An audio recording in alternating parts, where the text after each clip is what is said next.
To the Joe Luca Real Estate Show. I am Joe. Tried a new song tonight out. Tried a new song out for the bumper music. That was one I was contemplating when I started the show many moons ago, and haven't used it since then. But that's always been a nice song for me. Wanted to welcome you to the Joe Luca Real Estate Show right here on WNRI 99.9 on the FM dial, 1380 on the AM dial. And we are streaming on WNRI.com. And if you missed a show on Tuesday nights, we rebroadcast it every Saturday at 1 p.m. So don't worry, you can always catch us again while you're either working in the yard, cleaning the house, driving around, whatever you do, if you want to catch up on the latest real estate news. A little about me if you haven't tuned in before.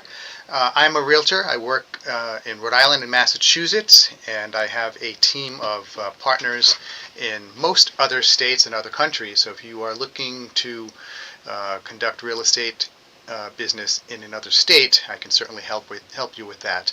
I work at RE/MAX. My number is 401-409-5030. You can give me a call almost any day before 8 o'clock at night, except when I'm on the radio, and I can answer any questions that you have, and there's no obligation, no commitment. Whatever your questions are, I'll get you the answer if I don't have the answer at my fingertips. So I work with buyers and sellers of residential and commercial real estate in Rhode Island and Massachusetts, and I've been very blessed because the market has been strong after we had the huge crash in the 2000s and the 2010s. Things have rebounded, and we are in a situation right now that the market is still very vibrant, and I'm grateful for that.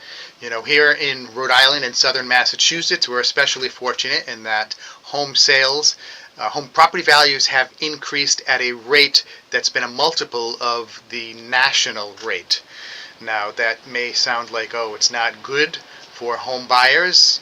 It is challenging for home buyers, but the reason prices have gone up is because we have so many home buyers and we have so few homes to sell. So that really, economics 101, supply and demand, that's what's driven the price of homes up, so that the median price of a single-family home in Rhode Island is knocking on $500,000. Yes, that's Rhode Island, believe it or not.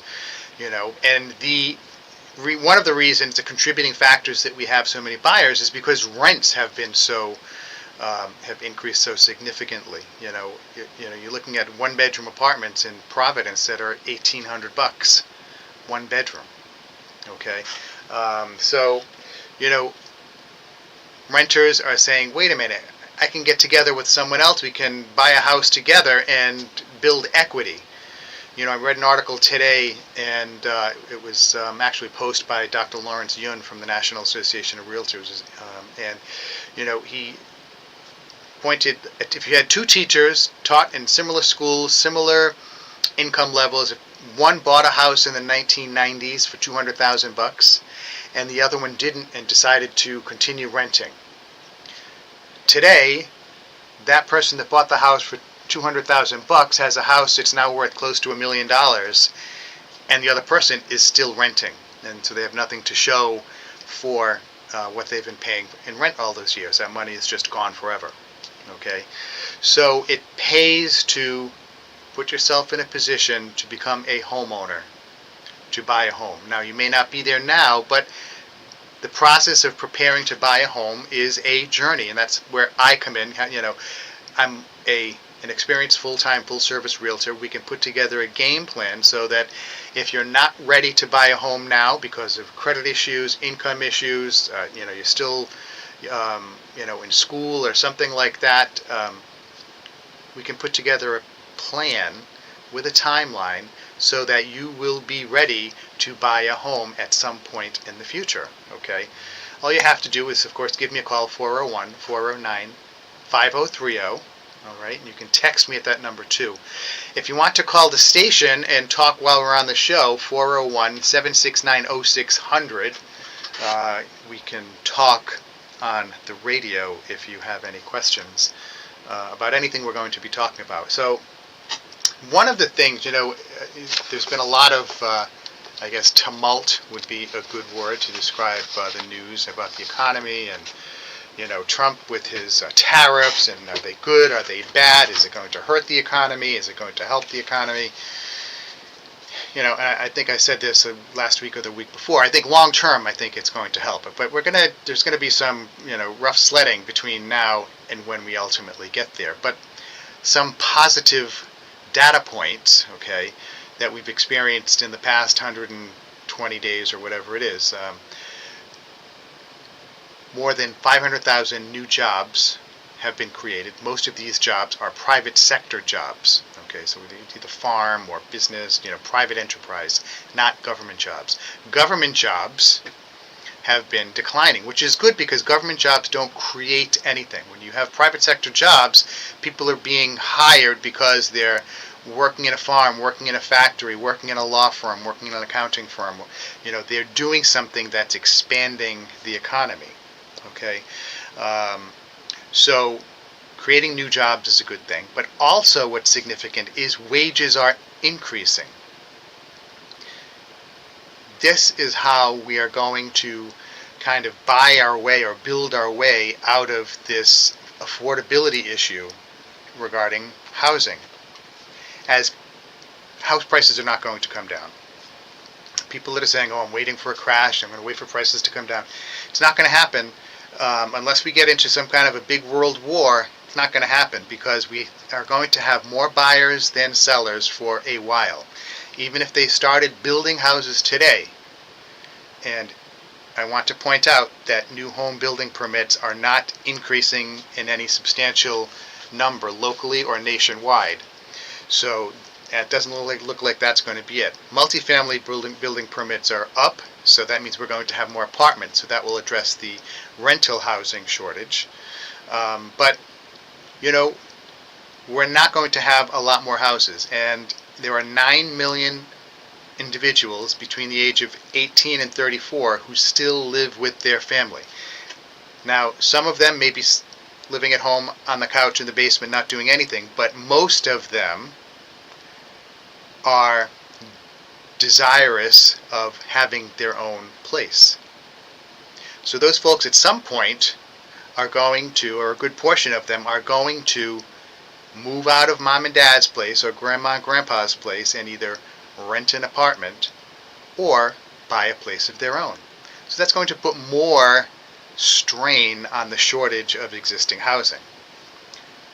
That's why prices aren't going to be going down anytime soon.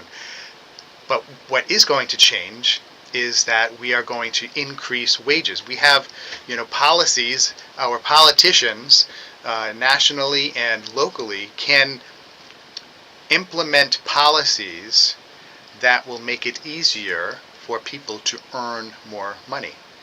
As real wages increase, people will be able to finance more house, or finance a house, period. Speaking of that, I just want to touch base quickly about mortgage interest rates, because we've talked about this before, and of course, I haven't said it in a while, but the historical average for a 30-year fixed rate mortgage is 8%. Okay, and as of today, going to my trusty mortgagenewsdaily.com website, a 30-year fixed rate mortgage, now this is what would be known as a prime rate, is 6.99, so it's the highest it's been in a while. 30-year FHA, 6.41, 30-year VA, 6.42. So if you remember back last week and the week before, we were in the low sixes, like in the 6.18, 6.2, that range for the FHA and VA, and the 30-year fix was in like the 6.79 in that range. So these rates have gone up. Now, there are a number of reasons why that may have been the case. But the thing to remember is, comparatively speaking, the average for a 30-year fixed rate mortgage is 8%. Okay? That's the average, the historical average. So since we've been tracking this, going back however many years, which includes the time when people were getting rates in the 2s and 3s, the average is still 8%. Okay? Now, that's an average for a fixed rate home to buy an owner-occupied single-family home. If you're looking to buy a condominium or a multifamily home or a vacation home or an investment property, the rates are higher than that. So these rates that we have today, 6.9 and 6.4s, if you don't have great credit, your rate's going to be higher. If you're buying a rental property or a commercial loan or a condominium, your rates are going to be higher. There are some products, some mortgage products out there that are no money down products. Generally speaking, if you're putting no money down, credit score is, your FICO score is going to have to be a little bit higher. So if you have not a good FICO score, you're probably going to have to put some money down. Okay, unless you're looking at a VA loan. VA loans are kind of a special kind of a loan, but rates are higher, not as high as they've been. Inventory is still tight. We only have 1.9 months of inventory in Rhode Island. That is not changing. What I have been noticing anecdotally, okay, and in talking with some of my colleagues, is that sales have been slowing. We're seeing some price reductions. Properties are sitting on the market longer. So people may have heard about homes selling in 7 days or in 10 days or in 2 days or whatever it was a while ago, but most of the time they're taking longer. So you're looking at 30 plus, 30, 40 days for a home to be on the market, and then it has to close after that, so these things take time. There have been more, it's been the incidents of homes not appraising. So what happens when you buy a home, you agree on a price, you have the home inspection, negotiate through that if there are any issues or not, and then the appraiser comes out and determines what fair market value is. Appraisal is different than the assessment, which is what your city or town values your property at. They value your property based on how much tax revenue they need. An appraisal is fair market value, based on the value of the structure and compared to other homes that are selling in the area. And we're starting to see, or we've been seeing, homes that aren't appraising for the full amount of the sales price. So there has to be some adjustment. Either the buyer has to put more money down, or the seller has to take a little bit of a haircut and come down to reality. Okay, so those are some of the challenges that we have now in the marketplace. But it's taking longer for homes to sell. Open houses, when we don't have the days where there are people waiting outside the house to go and look at an open house, unless it's a special occasion. Most of the time, it's single digits. Maybe you get 1, 2. A colleague of mine at the office, they had a nice raised ranch in Smithfield, did an open house on Sunday. 1 person showed up. That's not unusual. Okay, but this has been trending. Things have been trending this way for a while. And as we get to the summer, when more people are going to be going to the beach, maybe that's going to, sustain this reduced number of visitors at an open house. So, that's kind of where the market is right now. I want to do a quick shout out to our sponsors, Compass Title and Escrow, Anthony Betancourt, Camille, Kaylee, and Christine. They do a great job taking care of our clients, and we really appreciate all the support that they give our clients getting ready for closing. Whether it's our sellers, we have one house under contract right now that's a short sale, and they're handling all of that as well. And they communicate with the sellers, they communicate with the lender to keep everything on point. They do a fantastic job, and we really appreciate Compass Title and Escrow for everything that they do. And of course, GMETS Moving and Storage, the best move you'll ever make, Southern New England's premier mover. Go to their website, gmetsmoving.com. That's G as in George, M as in Michael, E as in Edward, T as in Tom, Z as in Zebra, moving.com, gmetsmoving.com. And you can either get a price for your move, or you can schedule the move on their website. I would suggest, be prepared when you go there, know how much furniture you have, count up all the boxes, and input that information as accurately as possible so you can have an accurate price when they call you back. And then of course, Vern Rainville Public Insurance Adjuster. Vern is licensed by the state of Rhode Island to be a public insurance adjuster. That means he works for you, the property owner, not the insurance company. So he's not going to come out there the day of the event and have the insurance company cut you a check. No, he's going to prepare, and he's going to look into it. His background is in construction, to make sure that there are no things that are overlooked. The insurance company, their adjuster is going to come out, be Johnny on the spot or Jane on the spot, and write you that check that day. But there may be other things lingering that you're unaware of that could create a problem and an additional expense down the road. And I always give the example of, you have ice dam in the winter, and then water leaks in, and you only see the damage to the wallpaper or the window or the sheetrock that's bubbling up. But there could be moisture behind the wall in the insulation that could create mold. And if the insurance adjuster comes out and says, yeah, we'll give you a check for $8,000 to fix that peeling wallpaper, you might think that that's great. But then when you call Vern Rainville at 404-300-8495, and then he says, you know what, let's do some mold testing inside the wall, and then you find out that you have mold. You don't want that. Vern will do the testing that's necessary, but you have to give him a call. He's the expert, not me. I'm a real estate guy. 404-300-8495. 484-300-95. That's 484-300-8495. Vern Rainville, public insurance adjuster. 484-300-8495. He will. He's honest. He will take care of you. Even if the event was a month ago, 2 months ago, 6 months ago, give Vern a call. 484-300-8495. He will get back to you. He's a Rhode Island guy, and he will get back to you within 24 hours. So, homes have been selling, and I read this headline, and I thought it was pretty interesting. It was an article, it was in Forbes and on Yahoo Finance. This guy, Jason Ma, had published it, and sales of homes priced at $10 million and above have shot up recently, according to a Wall Street Journal analysis of real estate data.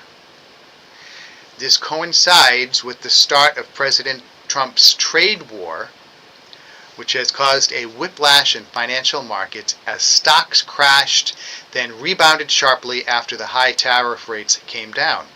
So we're seeing a little bit of uncertainty with these tariffs. They're bad and the market crashes. Oh, people sign up and then the market goes up.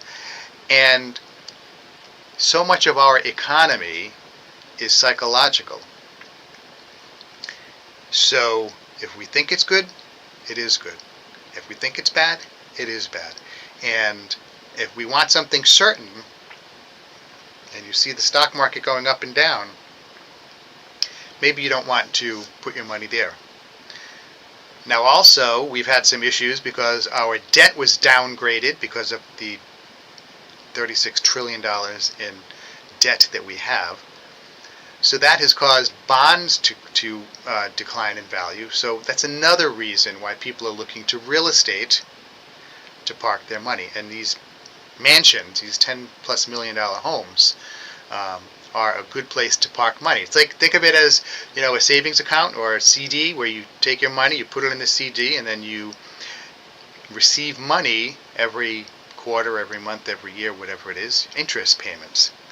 Well, when these people buy a home, they're pretty confident that the home is going to go up conservatively by 4 or 5% per year. Okay, and if these were houses in our area, we've been experiencing, in the high nines into double digits for the average price for a single family home. So perhaps it would be higher in the Northeast and the southern New England area.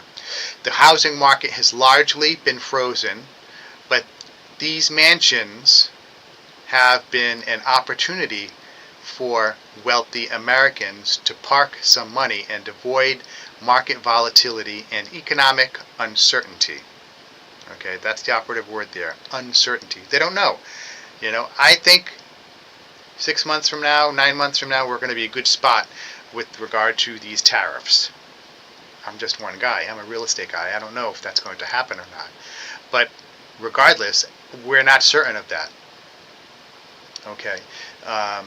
So in Los Angeles County, for example, The number of such $10 million plus homes sold between Feb 1 and May 1 totaled 160, up 29% from the year earlier. Okay.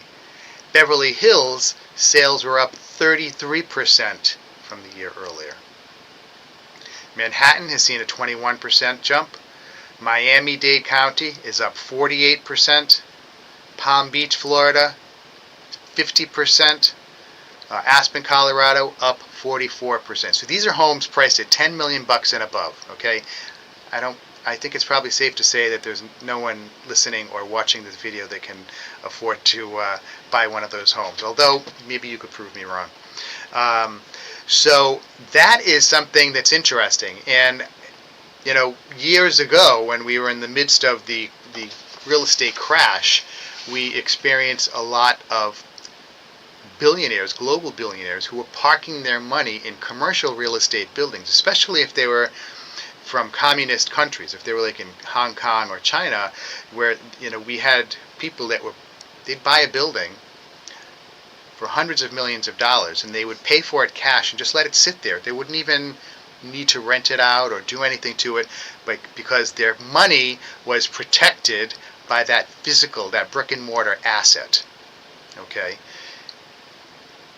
If they had it in a bank in their home country, their government could seize that and then they would have no money. Okay? But by putting it in the most stable, politically and economically stable real estate market in the world, they were protecting their money. And that is one thing that we always have going for us, as long as we don't squander it, we being the United States of America. Okay? So, while the overall housing market has been a little subdued as these higher mortgage rates have made people, the average buyer, give them a reason to pause or take a little bit longer before just willy-nilly putting offers in on a home. The $10+ million homes, it's an investment vehicle for wealthy people. Okay, so I just want to point out that in Rhode Island, okay, in the first quarter, single-family homes appreciated or increased equity, accumulated equity, almost 10%, okay, from last year. That is about double what we experienced nationwide. Okay, so the tariff, all the uncertainty coming from the White House, is it creating problems? It's making things change. You know, it's like I said, we're having some rough sledding. Real estate is safer. It's less volatile than these other financial instruments. Okay, so maybe people could consider taking money out of stocks or bonds and putting it in real estate investment trusts. That might be something to consider. But you'd want to consult with your investment advisor about that. But I just wanted to point out that this volatility in the stock market for wealthy individuals or wealthy families has prompted them to invest in multi-million-dollar properties. Now, there's a recent Gallup poll that found 23% of Americans view gold as the best long-term investment, which is up 5% from a year ago. Meanwhile, 37% said real estate was best, unchanged, and 16% said stock. So, more Americans see real estate as a good long-term investment. More feel that way than they do about gold as well. Okay, so there are some new policies on real estate commissions, transitioning to another subject, that may be a little concerning to some home sellers or confusing, and I want to explain a little bit about this. Okay. Incidentally, folks, you're listening to the Joe Luca Real Estate Show right here on WNRI 99.9 on the FM dial, 1380 on the AM dial. You can catch us streaming on WNRI.com, and we rebroadcast the show every Saturday at 1 p.m. So there is something called a clear cooperation policy for MLS listings. And this is a policy that was created by the National Association of REALTORs. And essentially, the new policy allows real estate brokerages to list a property and keep it, air quotes, in-house, or put it into MLS. Now, the ultimate decision is made by the seller, the homeowner. And I'm going to go into the advantages and disadvantages to both of these, because if you're buying or selling depends on which one of those options, whether you should have your home open up to the market in general, or whether you should let one real estate company keep it in-house, either for a limited amount of time or for a longer period of time. Okay, so essentially, if you haven't sold a house recently, what typically would happen is you would talk with a realtor or a real estate agent, and you would list the property. And one of the things they would do is they would say, well, Mr. or Mrs. Seller, when we list your home, we will put it in MLS, and it will be shared on 1,000 other websites, so it will receive maximum exposure. Now, in so doing, every other real estate agent out there sees that the house is for sale, and they can bring their buyers to look at that home, and potentially have their buyer put an offer in and buy the house, negotiate to buy the house. That's how it has been for the longest period of time. Okay. Now, or actually, what changed a few years ago is you could do what was called when I say we, MLSs allowed coming soon listing. So I could list a home for a seller, and let's say they had to do some cleaning up, some staging. So we'd sign it up as of day one, but it would be coming soon for 7, 14, up to 30 days in Rhode Island. So the seller would have time to clean up the house and do whatever they had to make it look good. Okay? And I would not be able, I could talk about it as a coming soon listing, but I couldn't really show I couldn't show the property, period, to any buyers. Okay? I couldn't bring in my, secret pocket buyers and say, hey, come and look at this house and put an offer in, and then when it went live, it would immediately go sold to my buyer. I was prohibited from showing the property. I could just have it listed as a coming soon, and when it went into MLS, the public would not see that home because it was not yet an, air quotes, active listing.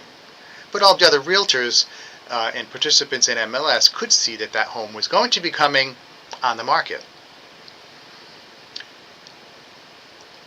What's changed now is that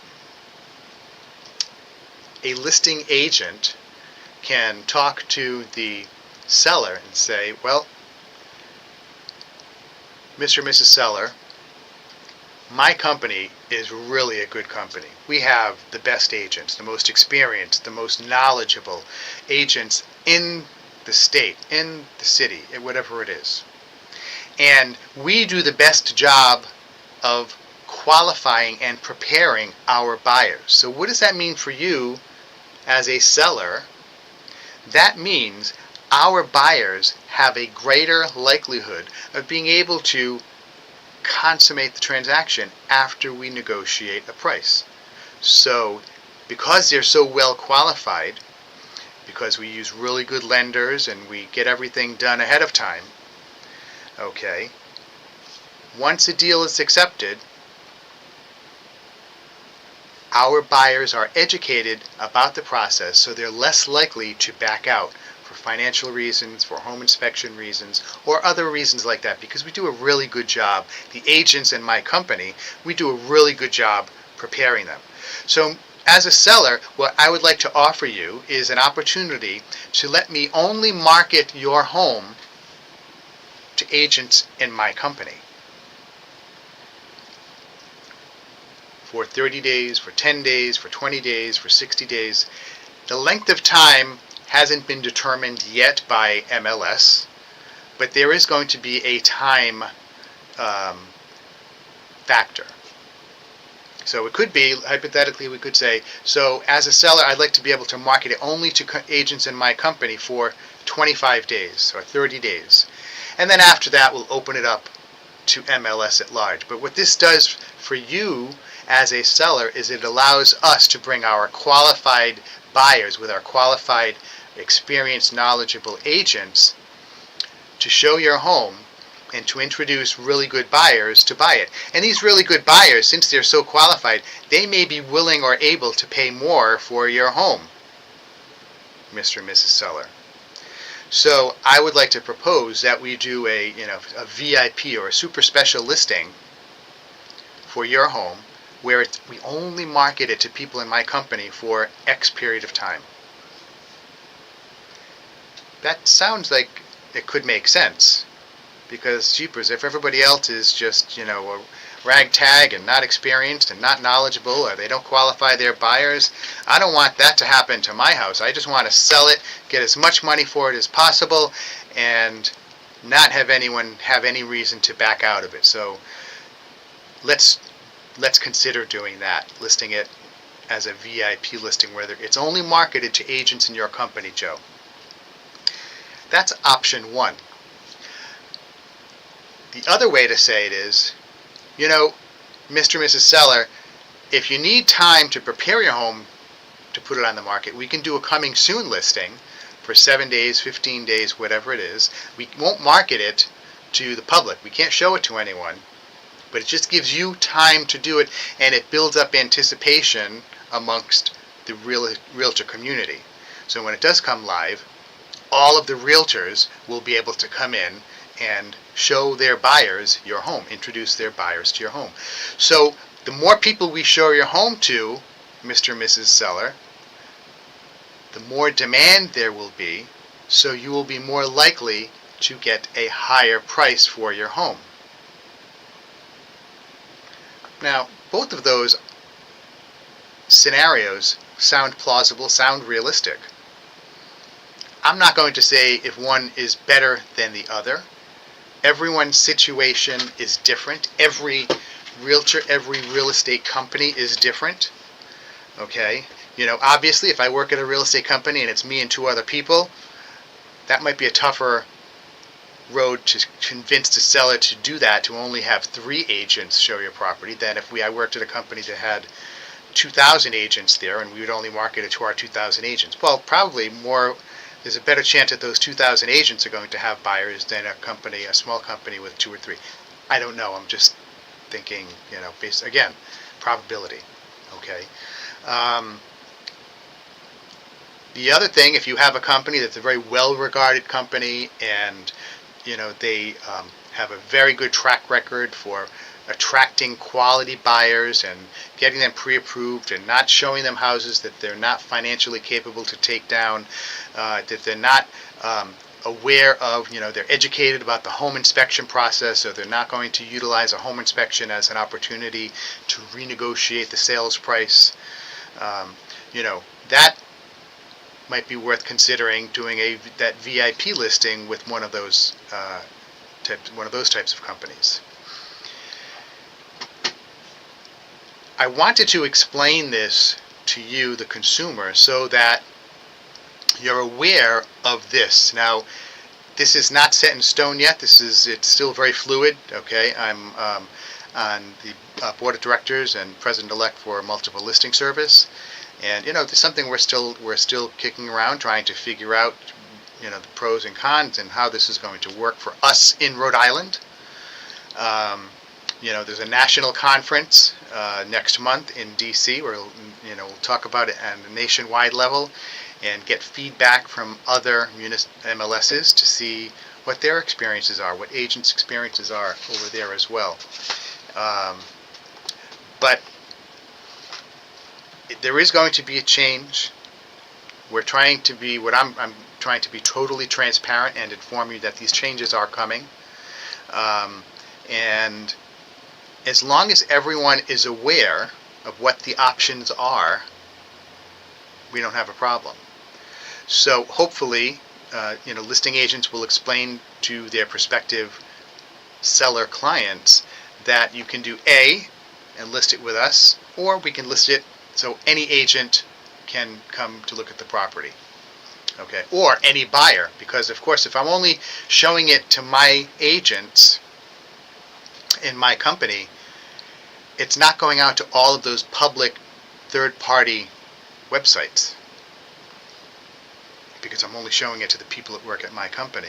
Okay, let's say I have 1,000 people in my company, which we don't have anyone. No one in Rhode Island has a company that big.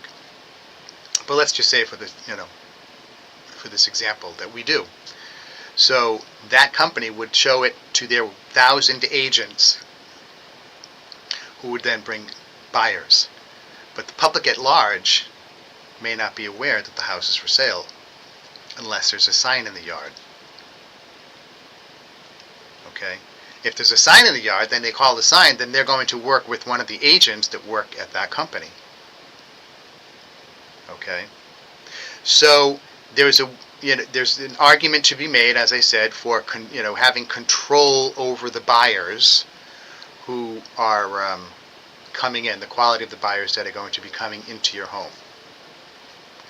And I just want to take a sidebar for a quick moment here, because this is something that is a concern that not enough consumers are aware of, especially people that are thinking about selling their home themselves, doing a for sale by owner. Safety. I was on the Safety Advisory Committee for the National Association of REALTORS for several years, and we looked at a lot of scenarios where people were harmed from members of the public. And a lot of times this came from people meeting consumers at a house alone. When I say people, I mean real estate agents, meeting someone at a house that they didn't know, alone, without anyone else knowing that they were meeting this or that individual at that house. And women were assaulted sexually or otherwise, sometimes murdered. That's one thing. But then also open houses. When you have an open house, it's open to the public. It's great for the listing agent, because you get these people coming into the house. But I can't control the members of the public coming in. So there may be people coming in who have no business coming into a house to buy a house, because they not only don't have two nickels to rub together, they may not have a job. Number one. Number two, people can come in with nefarious intentions. They can be coming in to scope out the house. Is this a house worth breaking into and stealing stuff from? Can I get into the bathroom and try and steal prescription medicines out of the cabinet? These are the things that you have to pay attention to when you are selling your home. So this could work in favor of the argument of only listing your home to a company that's only going to share it with their agents.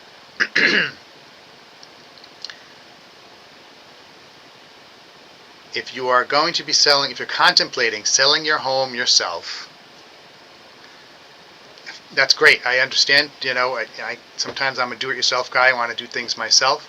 I get it. Give me a call, 401-409-5030. I will send you safety tips that you need to be aware of when selling your home. Okay? And I'm not going to tell you to sell your house with me or anything like that. I mean, you're still going to be on your own with everything else regarding forms and all the legalities, etc. But just for the basic safety, I will send you, several safety things that you need to be aware of when you're selling your home to avoid potential problems, and things you can do to mitigate the potential for a safety issue arising. Okay? One simple thing is never be the only person showing the house. Okay? I actually advise, if I have clients that, it's a single individual or an elderly person that lives alone, I tell them, I will do open houses for you, but I would advise against it, because if somebody comes through and they can see that there's a frail female elderly person that lives in this house and they have nefarious intentions, they know they can come in and break into the house and steal whatever it is they identify, and they're not going to get any resistance or minimal resistance. So again, if you're contemplating doing a for sale by owner, reach out. I'll email you all the information, 401-409-5030. Because again, everybody, we need to be kept safe, and there are some simple steps that can be taken to keep you safe. Okay, folks, if you're just tuning in, this is the Joe Luca Real Estate Show right here on WNRI 99.9 on the FM dial, 1380 on the AM dial, and of course on WNRI.com. We stream 24 hours a day. You can check us out worldwide at WNRI.com. We rebroadcast this show every Saturday at 1 o'clock in the afternoon. So yeah, there are more changes coming up. Last year we had the issue regarding buyer agents' compensation, and sellers were not obligated and had to be informed that they didn't have to contribute towards the buyer's agent's compensation. Buyer's agents can still request compensation from the seller, but that's something we dealt with last year. I think that's been pretty well digested and understood. Hopefully, the transparency that everybody incorporates into their way of doing business clears that up. And of course, folks, when you are engaging in a real estate transaction, you are signing documents. These are contracts. Whether you're signing them digitally on a computer or on your phone, you need to read them over in their entirety. And if there's something you don't understand or you don't agree with, don't sign it, and ask your realtor about that point. Ask for clarification. Because again, contracts are contracts. And signing something and then after the fact saying, well, I didn't know, I didn't see that's not an excuse. In the court of law, you will lose. So just please read everything over.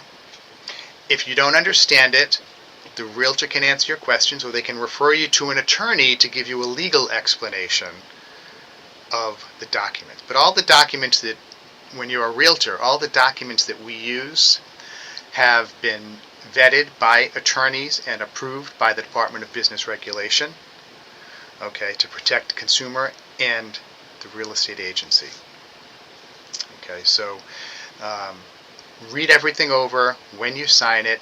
If there's something you don't understand, especially folks, if English is not your first language, don't be bashful. Ask for a translator. Okay, I have someone I work with in my office. If I have a client or a prospect, not even a client, and their facility with the English language isn't good, if they don't have a translator, I bring my friend and colleague in, and she takes care of them. She talks to them in Spanish. Okay, I can handle the Italian. I have a client that I only talk to him in Italian. It's good and bad, because it can be tiring trying to remember all those the Italian verbs and conjugations from when I lived in Italy, but it's good exercise. I get to practice my Italian, which I love.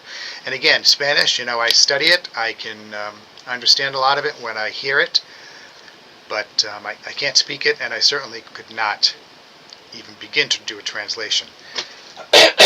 Excuse me. So whether English is your first language or not, you need to make sure that you understand every document you're reading over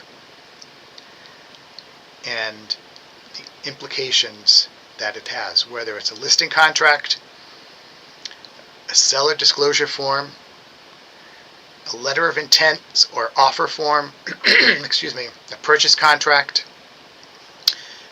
an exclusive buyer agreement, or a mandatory relationship disclosure form, which is required by law.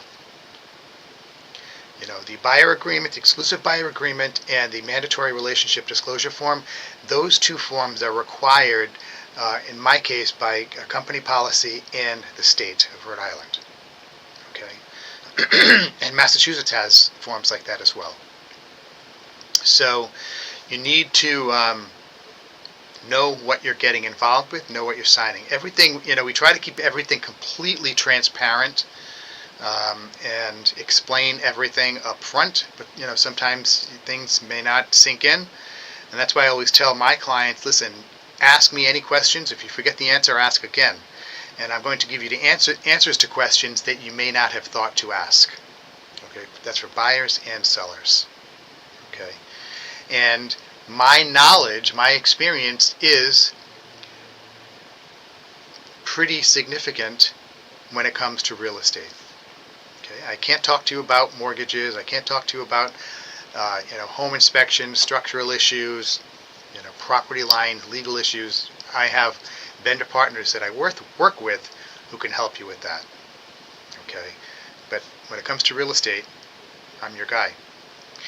If you want to call me, 401-409-5030. Again, it's Joe, Luca, Luca, Realtor at RE/MAX Preferred, 401-409-5030. I'm full-time. I've been doing this since 2006. I've been on the air at this radio station since 2012. Oh, no, excuse me. 2000. My 12th year, whatever that worked out to. So I've been doing this a long time. I love what I do. I love helping people. It's very, stimulating, very rewarding. Okay. So if you have questions, if you know anyone who's looking to buy a home or sell a home, even if it's not for a while yet, we have some educational resources. We can help you put yourself in a position where you can save money when you buy or sell a home. Okay, grants, down payment assistance, closing cost assistance. I have a lot of lenders that I work with who have many different programs for folks. Because mortgage interest rates, they're not as high as they've been, but they're not as low as they've been, and they are a little bit elevated right now. Okay, and I just want to touch base in the couple of minutes we have left about that, because everybody, they think about, when they're thinking about the cost of owning a home, you think about the mortgage interest rate. Okay, so it's 6.99, the prime rate for a 30-year fixed rate mortgage. Maybe an option for you, depending on your situation, would be to look at an adjustable rate mortgage. Okay, where you start out at a lower rate, significantly lower rate, for a certain period of time, 2 years, 3 years, 5 years. That may work for you. It's very likely that in that window, rates are going to be lower than the 6.99% or 7 change percent that many people get. That will have rates lower than that in the next few years. So an adjustable rate mortgage may be a consideration, but I'll refer you to one of my lender partners, and you can have that conversation with them. Because again, everybody's situation is different. Your income level, your savings level, your credit score, what you're buying, how much you're spending, etc., etc. Okay, but the total cost of home ownership is going to become very relevant moving forward. Okay, the total cost, air quotes. When rising costs for property taxes, home insurance, maintenance, adapting to potential issues from hurricanes or wind. I mean, we haven't had hurricanes, we're very fortunate, but we've certainly had a lot of wind, strong wind, and a lot of rain. That can increase the cost of home ownership. If it's cleaning up messes in the yard, if it's, we've had a lot of these events, so your home insurance premiums are increasing. Property taxes, of course, they don't go down. Okay, so these are the costs that people have to bear in mind when you're looking at a house. So if you're looking at a house, those numbers may be different depending on the community you're looking at, the age of the house, where in a community you're looking. Is it a more rural area? Is it a more urban area, suburban area, next to a highway? These are all things that could impact, the air quotes total quote of the total cost of ownership of a particular house. There was a study done in mid-2024 by Bankrate, and these variable costs for a typical single-family home rose by nearly 26% between March of 2020 and March of 2024 to over $18,000 per year. That's an additional $1,510 per month in expenses, not including your mortgage. Okay? Now that mortgage rates have gone high, you're talking about a lot of money every month. Okay? The median cost, the cost to finance a median price single family home is $22.78 per month. These are nationwide numbers. So now the total cost of home ownership is $3,800 per month. Wow, Joe, that's a lot of money. It is a lot of money, but you know what the average rent is in the city of Providence for a 3-bedroom apartment? It's about $3,000. Okay? So, while there are some places that rent may be lower, as much as 30% lower in some parts of the country, in some areas, you need to be aware of the total cost of home ownership. Because you don't want to get into the home, I qualify for the mortgage and taxes, but then you realize there are these other costs that come in too. Now, about 30% of the residences in this country are governed by what's called an HOA, a homeowner association. If you live in a condo, that's your condo association. So it's an additional fee that you have to pay every month. This is factored in when you're applying for a mortgage to buy a house that has a homeowner association. So, if your average homeowner association fee is $400 a month, that's factored into your debt-to-income ratio. Okay? But that's something that you need to be aware of. And again, if you're looking at an old house, okay, my house is, I bought it, it was foreclosed, it was built in 1800. There are lots of things that this house needed, and it's going to continue to need going forward, that my wife and I have to deal with. Okay, if we bought a brand new house, my colleague and a friend of mine said, Joe, when I was looking at the house, why don't you just knock the house down and build a new one? Like, well, yeah, if I had an extra $600,000 on top of the acquisition cost, yeah, maybe I would do that. But I like the fact that it's 225-year-old house, and it's a nice piece of dirt. So, but anyway, these are the things you need to factor in when you are looking at a house, and these are things that you will want to have a conversation about with your realtor. That's why it's important. Work with a full-time, full-service, experienced realtor, someone who's been in the business a while. I've been in thousands of homes, worked with hundreds and hundreds of buyers and sellers, so I can give you a lot of insight, and many of my colleagues can give you the same types of insight. Okay, so folks, we are coming up to the end of the Joe Luca Real Estate Show. Next up is Rick Mernier and the Old Time Preaching Ministry. Excellent show, great bumper music, great scripture reading and explanation. So please stay tuned for Rick's show, because he does a fantastic job explaining everything for his listeners. So thank you very much for tuning in. We will be back next week, same bat time, same bat channel. Bye-bye. Hey guys, thank you so much for tuning in. Bye-bye.